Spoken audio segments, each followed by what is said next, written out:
Doctorado en Ciencias de la Educación. Video explicativo de la política pública educativa por Jesús Fernando García Castro, presentado a la doctora Alma Blanca del Carmen Gómez Cruz.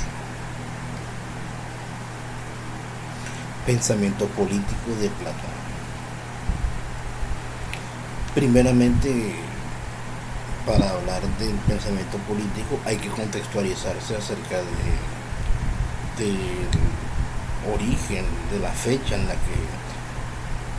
la que estamos hablando de este pensador, de Platón, el cual estuvo vivo entre el año 428 y 347 a.C. Fue fundador de lo que se le conoce como la Academia. Fue discípulo de Sócrates, ateniense de nacimiento. Sin embargo, fue enviado de Atenas a Esparta, o más bien desterrado. Él mismo se consideraba espartano de corazón. Platón no solo sobresalía como filósofo, durante su juventud fue un gran gimnasta y un jinete ágil. Es más, se le dice que ese nombre, Platón, es más bien un apodo por la anchura de sus hombros, de su espalda. Sus obras más relevantes, más importantes son La República y Las Leyes. Ahora, en cuanto al pensamiento de Platón, el pensamiento filosófico de Platón gira alrededor de los siguientes ejes: lo que es la búsqueda de la verdad universal, que tendría validez en todas las épocas y todas las culturas, pero que es la verdad según Platón. Según él, esa verdad es ininteligible. Por eso que él habla acerca del mito de las cavernas. Estudia los valores universales, aquellos que según él sean eternos, pero que es eterno. Su pensamiento es netamente idealista, no es objetivo, es subjetivo. Su método se conoce como una utopía, algo que es irreal. Ahora, el método utópico, ese procedimiento constante en representar un estado de cosas, un estado de objetos, cosas artificiales, o como anteriormente se mencionó, ininteligibles, como hechos de forma específica, ya sea con el fin de juzgar las consecuencias que implican, ya con mayor regularidad o constancia, a fin de demostrar cuán ventajosas y sientan forma de demostrar con segura de amor o con seguro amor. Ese tipo de pensamiento, eso es lo que se le conoce como el utopismo platónico. Platón diría en La República, o dice en La República, no hace imprescindible que una concepción ideal sea completamente realizable. Incluso es mejor que no lo sea, porque partiendo del instante en el cual la definición o concepto ideal fuese completamente realizable, incluso mejor que no lo sea, ya que a partir de ese instante en que la concepción ideal fuese completamente realizable, no lo es. Es por eso que es algo utópico, algo ininteligible. Ahora, la política según Platón, de ahí es donde gira todos estos conceptos. La política según Platón es el arte de criar rebaños. Básicamente esa era la visión de él. Veía el pueblo como un rebaño. Rebaños que se dividen primero en animales, con cuernos y sin cuernos, categorizando a la gente, o los animales en este sentido.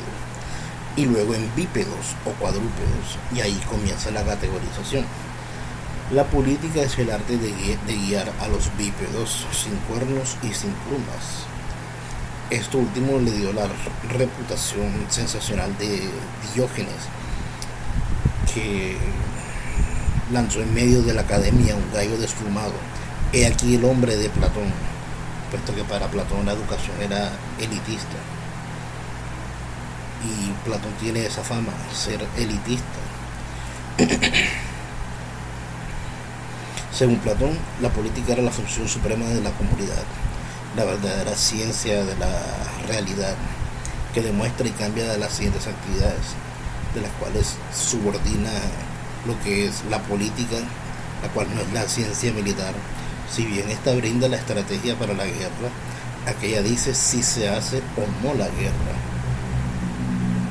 La política, que no es la jurisprudencia, si bien este es el arte de hacer sentencias justas, leyes justas, aquella que admite las leyes a aplicarse. La política, que no es la elocuencia, si bien esta provee al poderío real por medio de la convicción, aquella decide si se aplica o no la persuasión. El poderío arbitrario y totalitario. El genio de la política debe admitir que se da para cada uno de lo que sea adecuado en cada momento y lugar. Hay que tener en cuenta la marcha de algunos hechos y movimientos ininterrumpidos que arrastra a la humanidad, al hombre, a la civilización. El valor de la autoridad genial, en primer lugar, admitirá que éste se libere de las leyes, o más puntualmente del poder arbitrario. Es lo que se reconoce como poder arbitrario.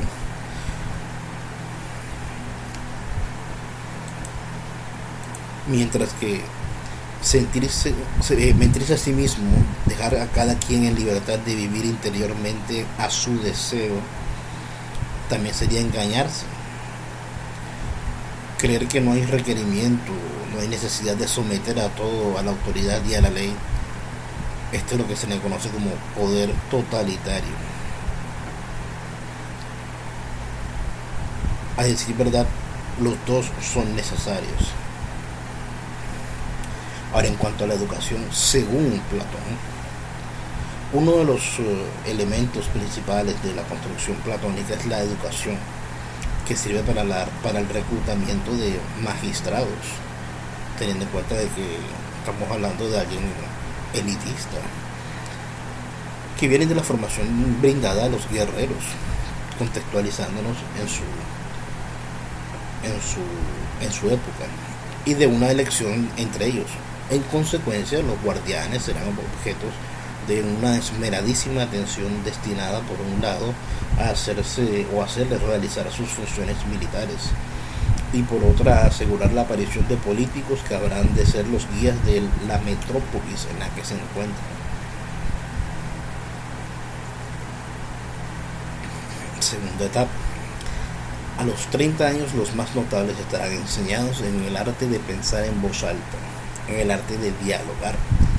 Este es un nivel socrático. Este nivel Sócrates lo elevó tan alto grado con la dialéctica, que asegura la claridad de la idea y está en contra de la ilusión de los retóricos, de los sofistas.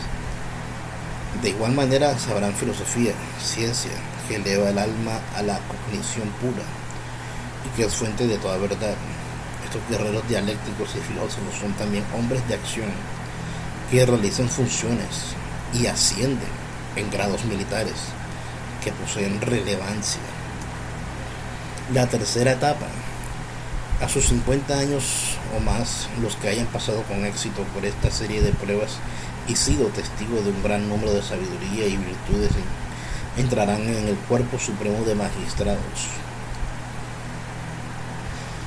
Un detalle interesante. La relevancia de la academia se debe ante todo a su carácter de centro filosófico, que también continuó funcionando con gran lealtad al espíritu original en más de 900 años. Pero al crearla, Platón también creó un propósito político. El propósito era mayormente político, y eso es lo que hay que tener en cuenta. lo que hay que tener en consideración. El propósito era más que todo político, no académico. A Platón le interesaba mucho la relación entre lo eterno y lo inalterable, ese mundo ininteligible, no cambiante por una parte y lo que fluye por el otro. Es decir, exactamente igual que los presocráticos. Lo dijimos que los sofistas y Sócrates dejaron las cuestiones de la filosofía de la naturaleza. Pero como anteriormente dijimos, para Platón ese mundo ininteligible era el mundo que existía, era el mundo verdadero. El resto,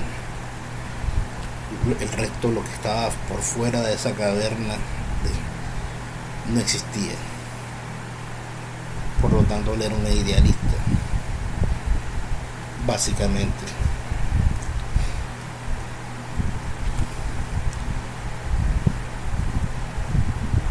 Las referencias, muchas gracias.